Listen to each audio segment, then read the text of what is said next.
Good morning. Hope everyone is doing well on this fabulous Monday morning, and hope you had a great weekend. Have you ever gone to like a restaurant and ordered something that was way too big for you to eat? That's how I feel about my workout this morning. I saw a workout that I wanted to try and thought I can get that done, and it kicked my butt this morning. So I'm a little wobbly, but it was good. Good way to start the week. All right, so we're gonna jump into this. Can I quit? I can see Quinny. I can see you. Can I get a thumbs up? You can hear me. Awesome, thank you. I'll take that as a positive. So we're gonna jump right into this. Last week we talked about, started with the CGI and the Career Growth Initiative as one of our first fundamental pieces that we needed to build on. The reason we started with getting clarity on what our goals are and working them backwards into activities is it makes it a little bit harder for us to choose to do the fundamentals, to do the monotony of success if we don't have clarity on our goals. So number one, I want to congratulate all of you that listened last week, because I did get word from our MCAs in our office that there was a influx of activity of people getting their CGI goals into the system. So at this point, you should have clarity on what is it that you're trying to accomplish from an income standpoint this year. Worked it backwards into the number of transactions that we need to close. Work that back into the number of contracts we need to take, and work that back to the number of appointments that we need to go on this year to hit our goals. This doing that naturally moves into the next piece of our fundamentals, which today we're going to be talking about calendar and time blocking.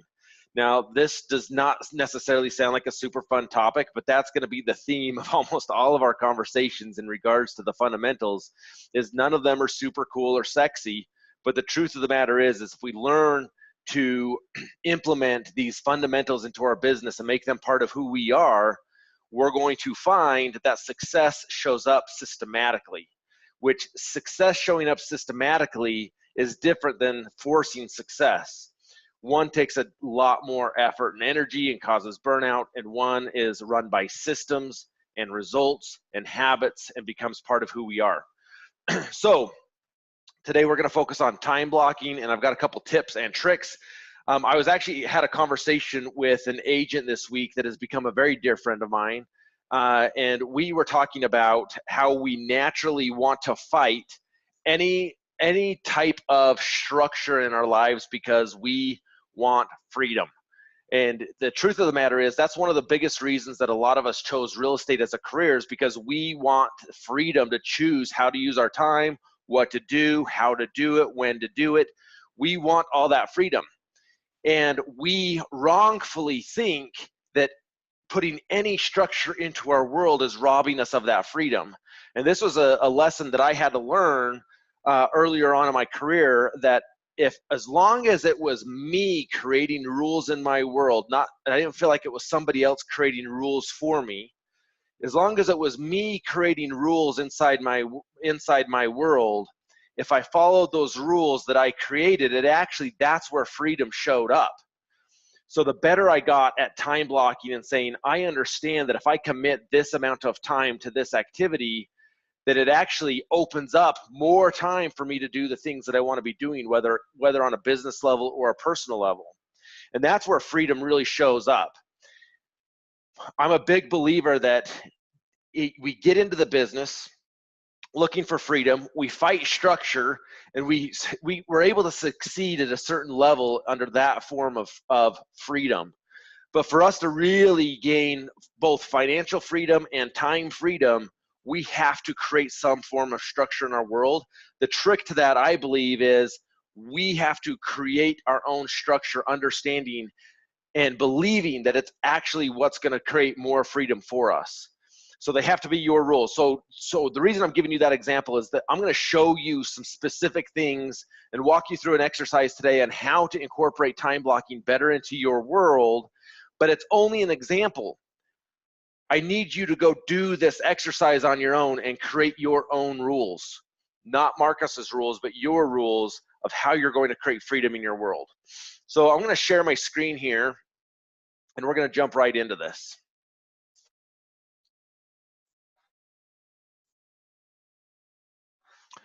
All right, here we go. So here you can see our list of fundamentals. Last week we talked about the CGI, we talked about the 4 conversations. This week we're talking about time blocking. So let me show you real quickly here.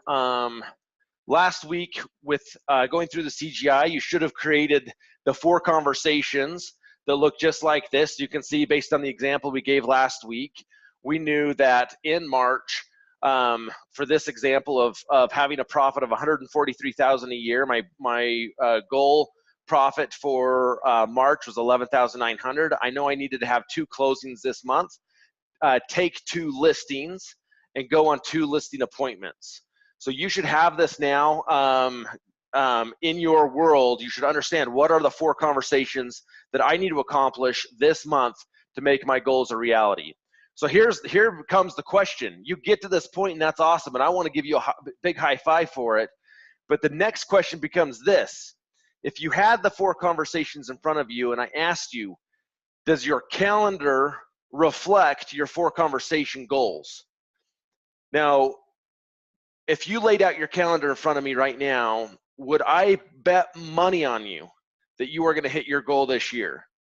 And the only way I'd say yes to that, to put money down on whether you were going to hit your goal or not, is if in your calendar already was time blocked the activities that are going to drive this result. And what I mean by that specifically is every appointment that you need to go on this year in your calendar. So under this example, there's only 14 appointments that need to be gone on for the year. Some of you, it's going to be more. Some of you, it's going to be less. But if I needed to go on 1 appointment a week, is that already on my calendar? I don't know who I'm meeting with, but that saying that I've already time blocked the time for that appointment is on my calendar.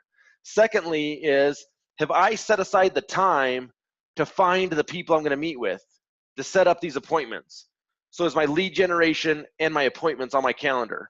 So if you went through the process of the career growth initiative and went through the process of identifying your 4 conversations, the next step to this process is building a calendar that matches these goals, that's going to give you freedom and results.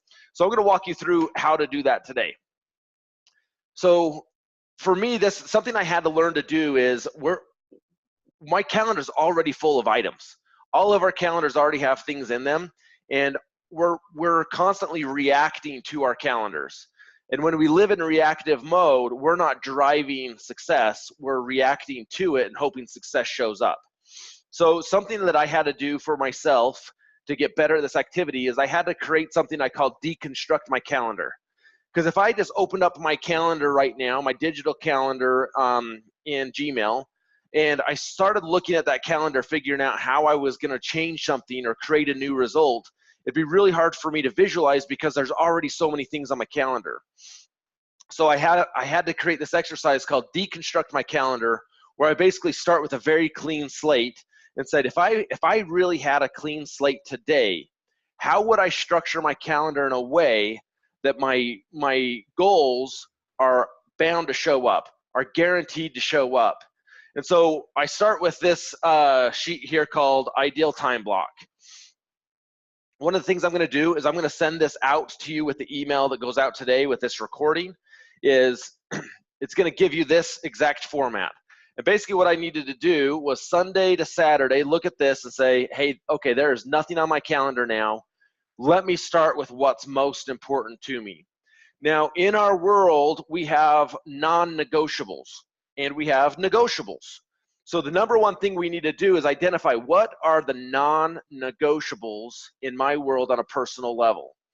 And the reason I want to start on the personal level is if your business is starting to rob time away from what's number one priority for you, whether that's family time or personal time or travel time or whatever that is, you will burn out.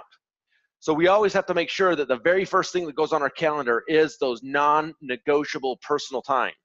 So to give an example of this, the first thing I would do is go in here and I'd say, okay, well, where is my family time? Let me get that on my calendar and let me protect it.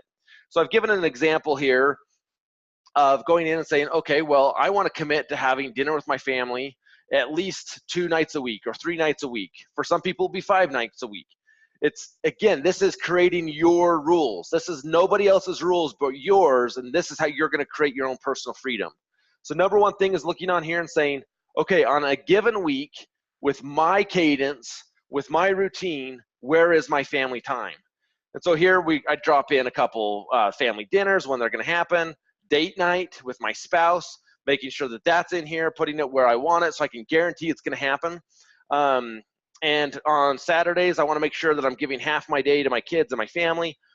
So whatever this looks like for you is you want to make sure to come in here and create all your personal family time. Now, on a bigger level, this is creating the cadence of a normal week. Now, obviously, there's going to be weeks where the whole week is going to be green because I'm going to be on vacation with my family. So I want to make sure I get all my vacations for the year on my calendar. But we're talking specifically about the cadence of a week. So on a normal week, how much time do you need for personal family time? Get that on your calendar first. That's your number one priority.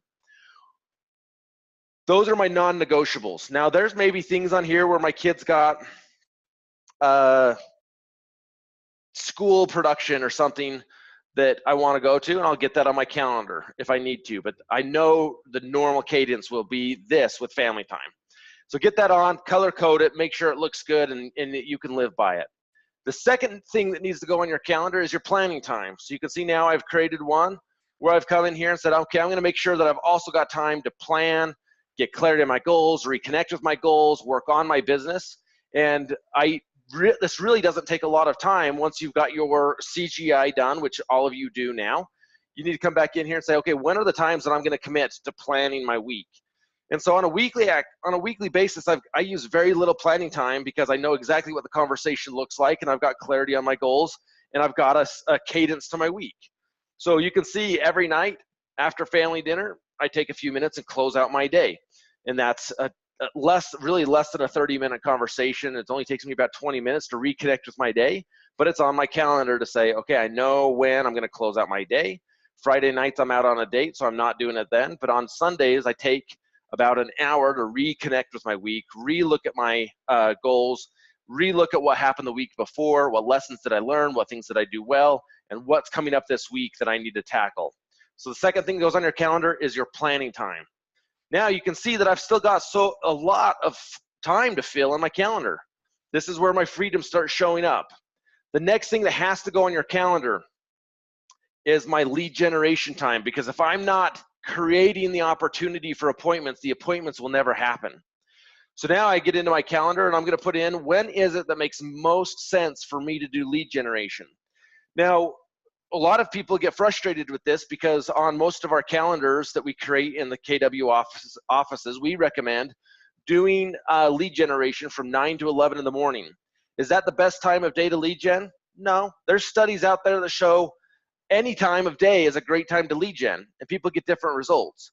The trick with this is you need to make sure that if this is the number one most important thing that's going to happen on your calendar in any given day, you've got to bring your A game, your best energy to the table for you to succeed at that most important thing that's going to drive your business forward. That is the number one reason we recommend it in the morning. I was going through this exercise with an agent earlier this week where she is still a full-time mom. She calls herself a full-time chauffeur. She's constantly shuttling people around.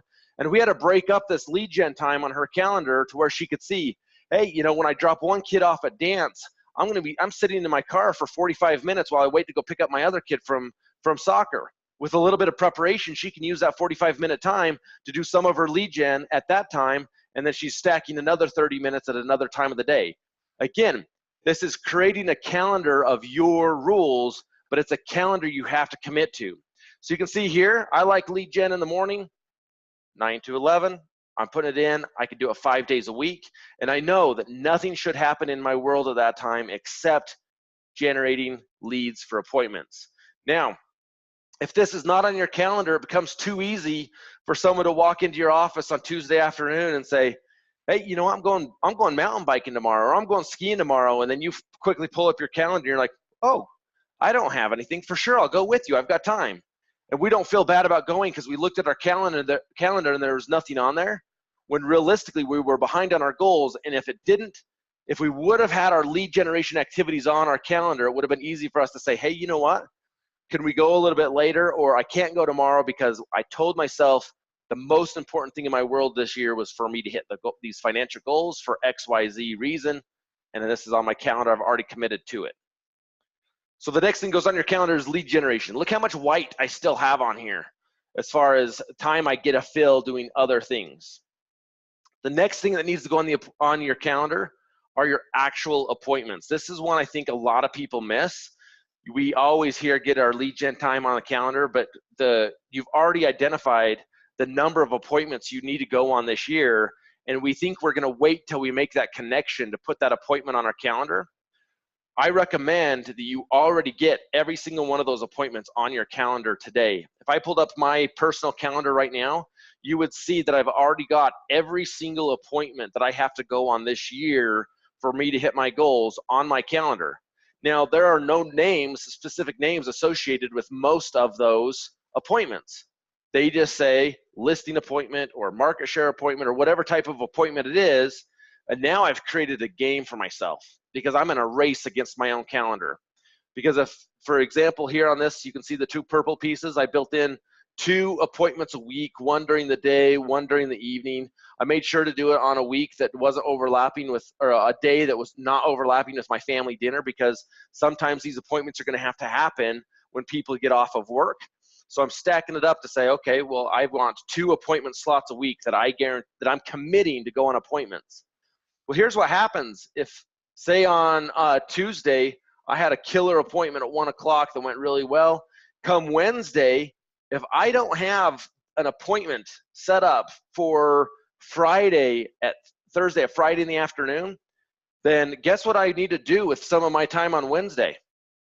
I've got to do more lead generation that I already scheduled because I'm in a race against the clock. I have to find that person that I'm going to meet with and do a listing or buyer consultation at 5 o'clock tomorrow. Now, if I come up to 5 o'clock tomorrow and I still have not identified that person to go on an appointment with, that does not get me off the hook. That doesn't give me an, oh, shucks, I missed it. If I do not erase anything off my calendar, particularly the most important things that drive my business forward. If I missed this appointment on my calendar, it would be I do not erase, I replace, and I move that forward. Probably what I would do is say I'm going to take that and I'm going to create an appointment on Saturday, and now I've got 2 days to find that person to go meet with on Saturday because I need to get it done before next Tuesday because my next appointment's already going to be up next Tuesday. So it becomes a game for myself to say I'm in a race against my own clock. I know that if I find that person through my lead gen time, it's now lead gen time with a purpose specific to a time frame. So this is the exercise that I want you to go through this week. Is I'm going to send you over this blank template, and I want you to go through it and start with your personal time, family time, planning time. You're going to get your planning time on there. You're going to identify when is it that I am going to generate my leads. Is that one big chunk a day? Is that broken down in 2 sections a day? Whatever that looks like, identify when that lead generation is going to happen. Next week, we're going to be talking about and digging into lead generation strategies, how to utilize that time better and more efficiently, but identify when it's going to happen for you. For some of you, it may be, hey, I'm going to lead gen Monday, Tuesday, Wednesday, I've got other duties or other things I'm focusing on, and I'm back on Thursday and Friday. There is no right or wrong, but there is only what you commit to as your rules, and those rules become right. So that is the activity that I want you to go through this week in regards to your calendar. So here is, I told you the format of how we're going to structure the fundamentals. So let me run through the what, why, where, how do I set it up, and how do I systematically use it specific to time blocking. So number one, what is time blocking? It is creating a calendar that guarantees you reaching your goals. In the book, The One Thing, Gary Keller says, for time blocks to actually block time, they must be protected. Although time block isn't hard, protecting the time you've blocked it is. That sentence hit me like a ton of bricks because I can't tell you how many times I went through the exercise of creating time blocking, but then not living by it because I didn't protect it. So it says, although time blocking isn't hard, protecting the time you've blocked is. The world doesn't know your purpose or priorities and isn't responsible for them. You are. So it's your job to protect your time blocks from all those who don't know what matters most to you and from yourself when you forget. There are times that we have to protect our calendar from other people, but a lot of the time we have to protect our time blocking from ourselves because we're constantly trying to talk ourselves out of doing things. Well, I've already got a ton of business. I've got a lot of people in my pipeline. I don't need a lead gen today, right? So I thought that was really interesting. So what is time blocking? It's protecting your goals. It's protecting your freedom. It's not just pulling up a calendar and drawing in random things. It's protecting what you outlined as is important to you. Why is it important? Because we constantly want to live in a reactive mode. We want to react to our clients' needs. We want to react to the fun things we want to go do. And success is not reactive. It is systematic. So time blocking allows you to systematically create freedom and create success in your world. Where do I find it? Number one, I'm going to send you this sheet so you could deconstruct your calendar. And then you have some choices to make on how to drive your day-to-day calendar. Some people still commit to a written calendar and they love like the old Franklin Covey day planners or whatever. I love digital calendars because it makes it much easier for me to not erase but replace, because I can just grab the appointment and drag it to where I want it and drop it. And then it's between all of my devices. It gives me reminders. It's easy for me to review. So I love using the Gmail calendars because it's really easy for me to say, okay, this is how I structure it. Everything's already in. And it's really easy for me to reassign those appointments to say listing appointment. So if I just got off the phone with Johnson's that said, yes, come by on Thursday, give us your listing presentation, I can quickly go in there and edit it, and it goes across all of my devices. Also, it gives me the ability to share those appointments with my VA, who knows when they're assigned to somebody, there's some specific activities they need to do to help me prepare for that meeting. So there's a lot of value to a digital calendar. Just decide what you're going to use and commit to it. So how do I set it up? Number one, go through the activity with the sheet I'm going to send you, and then take that exact same thing and reflect it into your calendar using repeating events. And then systematically using it this is where your planning time comes in really important, is because every night when I'm closing out my day, I'm reviewing back every appointment I went on for the day. I'm also looking forward and saying, what appointments do I have tomorrow? What do I need to do to prepare for those and really utilize my time appropriately? So here's a couple tips specifically to time blocking that I think are important to protect your time block time, because getting it all on paper is just step one. Living by it is step two. So commit up front that the items on your calendar cannot be erased. They have to be replaced.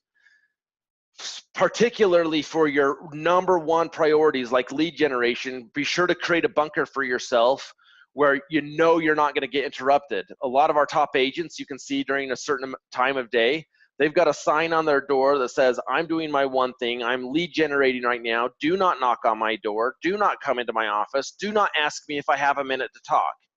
Protect that time either with a sign. Let people know what your goals are. Get them involved and excited about what you're trying to accomplish. Also, building a bunker is preparing. The thing I don't like to see on my lead generation time is for me to say, oh, good, it's 9 o'clock. It's time for me to start lead genning. Let me dink around in my CRM for the next 45 minutes deciding who I'm going to call.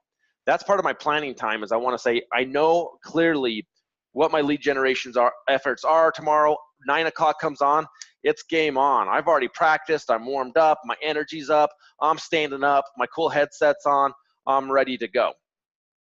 Sweep for minds. We already know and identify the things that keep us from doing the activities we need to do.